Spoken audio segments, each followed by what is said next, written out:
Continuando nossa explanação sobre os polímeros biológicos, nós vamos agora falar dos ácidos nucleicos, que são polímeros de nucleotídeos. Lembrando que eles são o DNA, ácido desoxirribonucleico, e o RNA, que são moléculas informacionais, que controlam os processos básicos do metabolismo celular.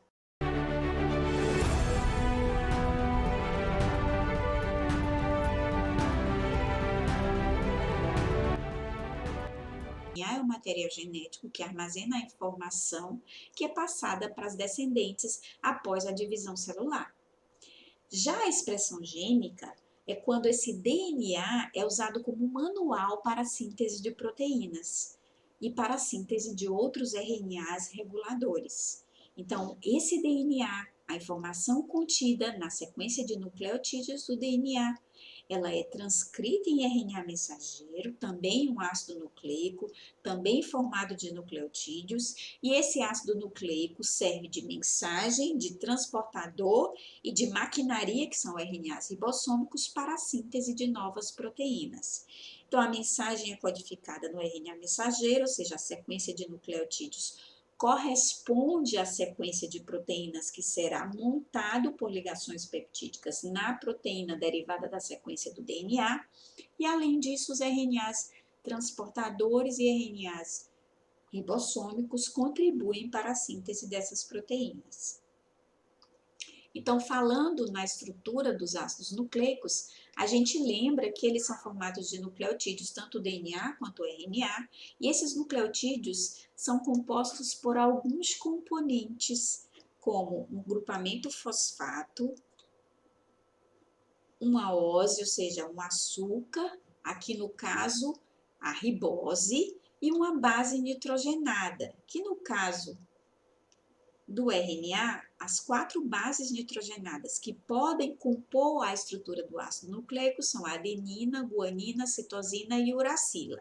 É interessante que eu estou mostrando aqui nessas setas, na molécula da ose, na molécula da ribose, a gente tem 1, 2, 3, 4, 5 carbonos. E as ligações que vão unir os nucleotídeos ao longo da cadeia do ácido nucleico se darão nesses carbonos 3 e no carbono 5 da molécula do açúcar, da desoxirribose ou da ribose, da desoxirribose ou da ribose. Então, como eu falei da desoxirribose, os nucleotídeos que formam o DNA são desoxirribonucleotídeos, porque eles são formados por uma desoxirribose aqui, ó. DNA é óxido desoxirribonucleico e a remoção da hidroxila, a troca, a substituição da hidroxila por um hidrogênio acontece no carbono 2. Então, aqui a gente tem novamente um grupamento fosfato, que é bem polar e carregado negativamente aqui, quando a gente perde esses hidrogênios, fica com carga negativa. Um grupamento, um açúcar, uma desoxirribose, como eu mostrei aqui, e as bases nitrogenadas, que no caso do DNA são adenina, guanina, citosina e a timina, substituindo a uracila do RNA.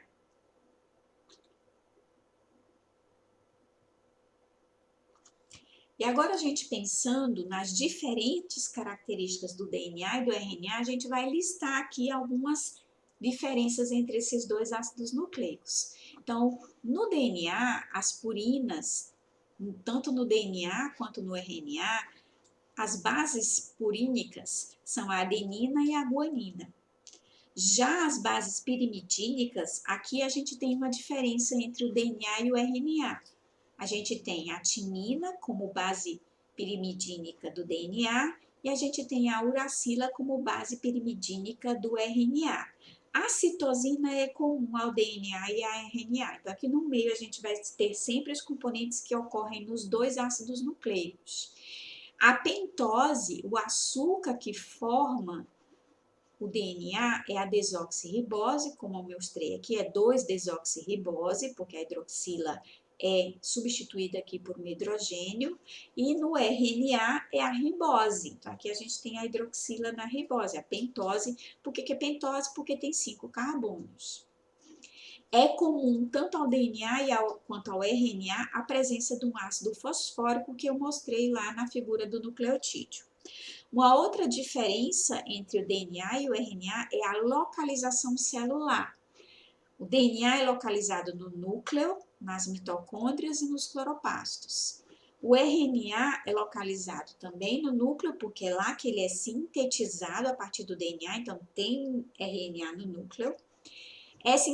É presente também no citoplasma, diferente do DNA. O DNA ele não está presente no citoplasma.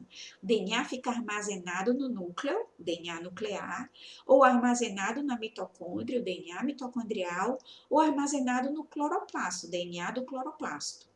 Já o RNA, à medida que ele é sintetizado a partir da transcrição do DNA lá dentro do núcleo, ele vai para o citoplasma. Então, eu tenho o RNA mensageiro, RNA ribossômico na forma dos ribossomas e RNA transportador sendo transportado através dos poros na membrana do núcleo para o citoplasma. Porque a tradução das proteínas ocorre no citoplasma. O RNA mensageiro, ele é decodificado, é traduzido no citoplasma. E qual é a função, a diferença de função do DNA para o RNA? Nas células eucarióticas e procarióticas, o DNA tem a função de depositar, guardar e transmitir a informação genética. Já o RNA tem como função servir de molde para a síntese de proteínas e regular essa expressão gênica. Alguns RNAs promovem a inibição ou a parada da tradução de proteínas. Então, a gente tem como função do RNA tanto a síntese quanto a regulação da síntese de proteínas, a regulação da transcrição por pequenos RNAs que no núcleo ou aceleram a transcrição ou inibem a transcrição. Então, uma das funções do RNA é contribuir para a síntese, servir de molde para a síntese de proteínas, mas também regular a expressão gênica. Então, aqui a gente vê um pouco sobre o aspecto dessas duas moléculas. Diferenças entre essas duas moléculas, a gente já viu diferença na composição das bases nitrogenadas, no açúcar, que é uma desoxirribose no DNA e uma ribose no RNA, na localização subcelular, só o RNA está presente no citoplasma, o DNA não é encontrado no citoplasma, a não ser durante a divisão celular. Durante a divisão celular, os cromossomos vão ser expostos no citoplasma, para que ocorra a separação das cromátides irmãs durante a mitose e na meiose, a separação dos cromossomos meióticos. Além disso, a função das duas moléculas é diferente. Mas olhando para a arquitetura dessas duas moléculas, tem mais uma diferença. A diferença é que o DNA é uma molécula de fita dupla, onde a gente tem duas cadeias complementares. Aí a gente lembra que as adeninas, elas são complementares às timinas e as citosinas são complementares às guaninas. Isso quer dizer que a gente vai ter a mesma proporção de citosinas para guaninas e a mesma quantidade de adeninas para timinas nessas duas fitas de DNA, nas duas cadeias do DNA. Uma outra informação importante é que essas duas fitas são antiparalelas. Se a gente olhar aqui, a posição do carbono do primeiro carbono que está aqui associado ao grupamento fosfato, é o carbono 5. Aqui, o carbono 3 dessa mesma pentose aqui, dessa mesma desoxirribose, é quem vai ligar o próximo nucleotídeo no grupamento fosfato. Então, aqui a gente tem o carbono 5 associado ao grupamento fosfato desse nucleotídeo, e é o carbono 3 que vai se associar ao fosfato do próximo nucleotídeo e assim sucessivamente. Por isso, a gente tem uma extremidade 5' sempre livre, e uma extremidade 3' na porção final, aqui é o carbono 3, também livre nesse ácido nucleico, nessa cadeia. Por outro lado, na fita complementar, a gente tem uma disposição antiparalela. a gente tem o primeiro nucleotídeo, a gente tem a porção livre, a extremidade 3' e o último nucleotídeo dessa fita antiparalela, a extremidade é 5'. Então, a gente tem uma polaridade 3', 5', e na outra fita a polaridade é 5', 3'. O sentido da vida é 5', 3'. A fita que serve de molde para replicação do RNA mensageiro é a fita 5', 3'. Então, aqui a gente tem o RNA, onde a gente tem a fita complementar, olha, a adenina, a fita complementar na transcrição. Quando essa fita de DNA se abre para a transcrição, a fita complementar, o que complementa com a adenina é a uracila, o que complementa com a citosina na fita complementar de RNA mensageiro é a guanina, o que complementa com a timina é a adenina, novamente, o que complementa aqui é a adenina, o que complementa com a guanina é a citosina. Então, a gente tem uma fita complementar de RNA mensageiro sendo copiada a partir do DNA. É por isso que o DNA é o repositório da informação genética. E tanto serve para a expressão gênica, quando ela é copiado em uma fita de RNA mensageiro, RNA transportador e RNA ribossômico, como ela, ao ser replicada, essas duas fitas aqui, quando elas se dissociam, se separam por ação de uma enzima que promove a abertura dessa fita, ela vai promover a replicação semiconservativa, porque aqui a gente vai ter a complementação dessa fita com timina, guanina, adenina e citosina, e a complementação dessa outra fita com adenina, citosina, timina e guanina, ficando as duas fitas idênticas à fita original. Esse DNA, ele apresenta um aspecto em hélice, semelhante ao que a gente viu quando eu mostrei a hélice da proteína. Esse DNA ele tem um aspecto, a arquitetura do DNA observada por Watson e Crick é uma estrutura em alfa-hélice, onde essas pontes de hidrogênio que mantêm as duas fitas associadas, elas formam como se fosse cada conjunto desse aqui, da união dos nucleotídeos ligados por essas pontes de hidrogênio, formam como se fossem os degraus de uma escada em hélice.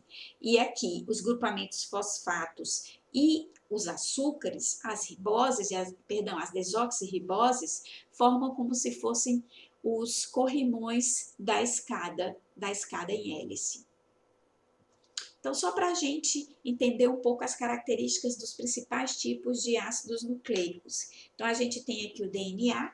O DNA é formado desse ácido fosfórico, do açúcar desoxirribose e daqueles 4 nucleotídeos, adenina, guanina, citosina e timina. Tem como funções comandar todo o funcionamento da célula e transmitir a informação genética para as células filhas. Está localizado, como eu bem falei, no núcleo das células eucarióticas, no nucleóide da célula procariótica bacteriana e nas mitocôndrias e nos cloroplastos da célula eucariótica aeróbica e aeróbica fotossintetizante. E em alguns vírus, o DNA é o material genético. É uma molécula muito grande e difícil de determinar o tamanho, mas a gente tem uma informação para ter uma ideia do tamanho, como essa molécula é empacotada dentro das células. O cromossomo da E. coli, se ele for distendido, ele vai apresentar o tamanho de 1,2 milímetros. Mas se vocês lembram, eu falei na aula de microscopia e na aula sobre as células procarióticas que a E. coli tem um tamanho de 1 a 2 micrômetros. Então, como é que uma molécula de ácido nucleico é maior do que a própria célula? Dentro da célula, essa molécula de ácido nucleico, no caso da E. coli, é circular, o DNA é circular, ele é empacotado na forma do nucleóide. E aí ele é comportado dentro da célula juntamente com os outros componentes, que é o citoplasma, os ribossomas. Então, o DNA geralmente é uma molécula muito grande. Nas nossas células eucarióticas, ele é gigantesco. Então, esse material genético, para que ele fique empacotado e ele fique compactado, ele é associado a estonas. E ele acaba por ser compartimentalizado dentro do envelope nuclear. Esse DNA ele se organiza na forma de fita dupla, em hélice, mas, por exemplo, nos vírus, ele geralmente é um filamento simples. Então, é formado esse filamento simples, só que lembrando, esse filamento simples ele vai servir de material genético para os vírus de DNA. Os RNAs de transferência, o que são esses RNAs de transferência? São RNAs que também são ácidos nucleicos, formados de ácido fosfórico. O açúcar agora não é a desoxirribose, é a ribose. As bases nitrogenadas são adenina, guanina, citosina, uracila. No RNA transportador existe também timina, ácido pseudouridínico, metilcitosina, dimetilguanina. Esses três últimos, eles são nucleotídeos diferentes, que não acontecem nos outros RNAs, não acontece no RNA mensageiro, não acontece no RNA ribossômico. São eles que vão dar essa arquitetura do RNA de transferência na forma de um trevo, uma folha no formato de trevo. Eles vão causar essas dobras na molécula de RNA transportador, RNA de transferência. Qual é o papel do RNA transportador? Transportar os aminoácidos unindo o seu anticódon ao códon no RNA mensageiro. Opa, eu não me lembro o que é isso não, professora. A gente vai ver que quando o DNA é transcrito em RNA mensageiro, ele traz um código. E é esse código que vai permitir a síntese de proteínas. Então, a cada 3 nucleotídeos, a gente no RNA mensageiro tem um códon. Esse códon codifica um aminoácido. Para que esse aminoácido seja inserido na proteína, o RNA de transferência tem que trazer o aminoácido. Para trazer o aminoácido, ele tem que ter complementaridade com o RNA mensageiro. Essa complementaridade se dá por um conjunto de 3 nucleotídeos chamado anticódon, que se encontra nesse braçozinho do RNA de transferência ou transportador. Ele ocorre principalmente no citoplasma, mas ele é produzido no núcleo, ele é produzido na transcrição do núcleo, então existe um pouco durante a produção do RNA de transferência no núcleo. Ele tem um tamanho de 25 a 30 quilodaltons e, como eu falei, ele tem essa forma de folha em trevo. O RNA mensageiro é ele que carrega a mensagem que está armazenada no núcleo, no DNA, que não sai do núcleo, para o citoplasma. Então, novamente, ele é formado de ácido fosfórico, da ribose, dos 4 nucleotídeos, adenina, guanina, citosina e uracila. A função, através da sequência de suas bases nitrogenadas, é ele quem vai codificar a posição dos aminoácidos nas proteínas. Ele está localizado principalmente no citoplasma, mas como o RNA transportador, ele é produzido também no núcleo. Então, existe uma quantidade de RNA mensageiro que está em fase de processamento, ele é modificado no núcleo para ele ficar maduro e ir para o citoplasma. Então, existe um pouco de RNA mensageiro no núcleo. O tamanho depende do tamanho da proteína que ele vai codificar. Isso pode variar de 50 mil a 50 milhões de Daltons. Então, essa molécula de RNA mensageiro vai depender do tamanho da proteína que ele codifica.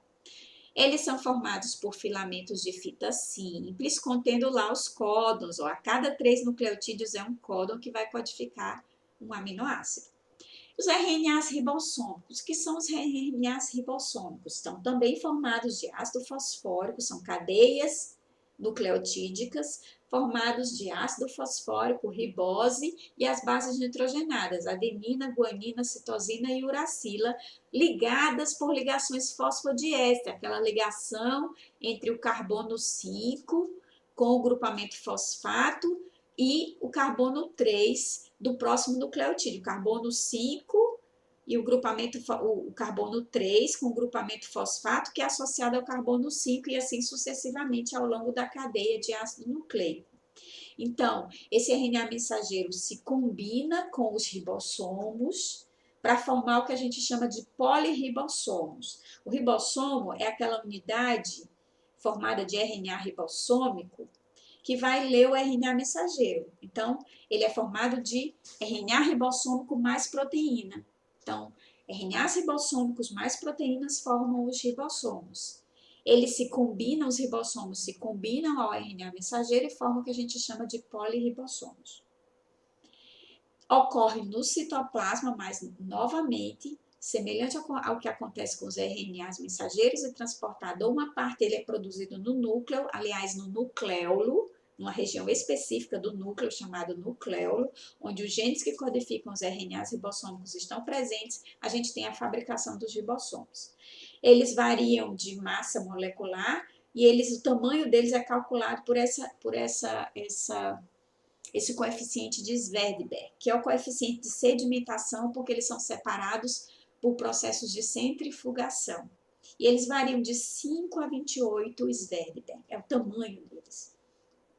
Esses ribossomos, eles vão estar em células eucarióticas em tamanhos diferentes dos ribossomos que ocorrem nas células procarióticas. Se vocês lembram, eu falei que a gente tem ribossomas sintetizando proteínas no citoplasma da célula eucariótica e no citoplasma da célula procariótica. E lembrem-se, nós temos ribossomos também na síntese que acontece nas mitocôndrias e nos cloroplastos. E os ribossomos de mitocôndrias e de cloroplastos têm tamanho em torno de 1,8 nanômetros e 70 Svedberg de tamanho, que é característico de ribossomas procariotos. O que o RNA promove? A expressão gênica. Ele transfere a informação genética contida no DNA para a síntese das proteínas. Do ponto de vista funcional e estrutural, os RNAs se distinguem em 3 tipos, que eu já falei há pouco na tabela. O RNA mensageiro, que transporta a informação do núcleo para o citoplasma, deixando o DNA protegido. O RNA ribossômico, que também é produzido no núcleo, na região do nucleolo, mas que sai pelos poros nucleares para o citoplasma para promover a tradução das proteínas. Ele se combina com o RNA mensageiro, os ribossomas, e formam os polirribossomas, que é o complexo da síntese ou tradução de proteínas. E para que essa tradução ocorra, alguém tem que trazer os aminoácidos. E quem promove o transporte dos aminoácidos são os RNAs de transferências, os RNAs transportadores. Então, a gente tem os códons, a mensagem no RNA de mensageiro, e os anticódons no RNA transportador. Então, aqui só para a gente ver como essa tradução e como esse processo rapidamente, de forma bem sintética, ocorre. Aqui a gente tem aquele RNA transportador em forma de trevo. Em uma extremidade dele a gente tem os aminoácidos, aqui aminoácidos, metionina, lisina, prolina, serina, são 4 aminoácidos diferentes. A gente tem aqui em cinza a estrutura representando os ribossomos, que são formados de RNAs ribossômicos e proteínas, que são montadas as subunidades ribossomais no núcleo e elas saem para o citosol, onde a síntese de proteínas ocorre. E aqui a gente tem em cor de rosa, com cada um dos nucleotídeos expostos aqui, o RNA mensageiro.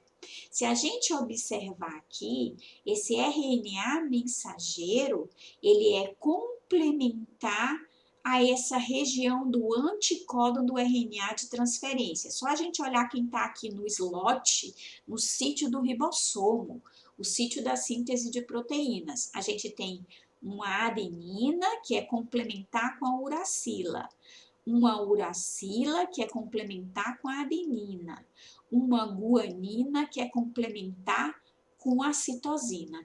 Esse códon é complementar com esse anticódon. Então, esse RNA transportador encaixa aqui e entrega esse aminoácido metionina, que é geralmente o aminoácido inicializador da síntese de proteínas. Então, a síntese de proteínas sempre se inicia no códon chamado de auge.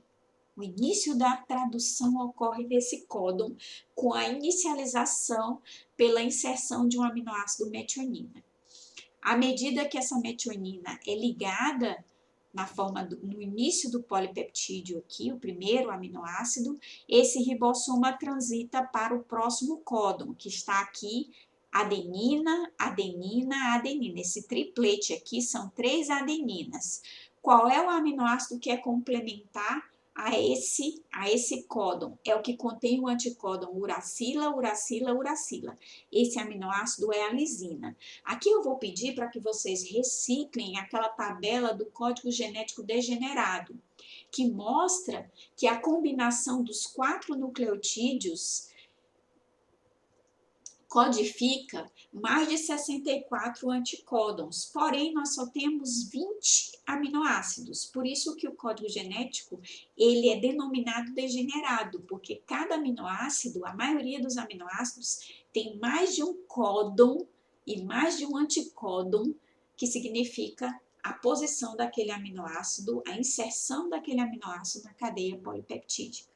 Então, aqui a gente botou a metionina, o próximo aminoácido é a lisina, colocado a lisina aqui, ó, ligado já na metionina, a ligação peptídica com a metionina, a gente tem o próximo códon, C, citosina, citosina, guanina.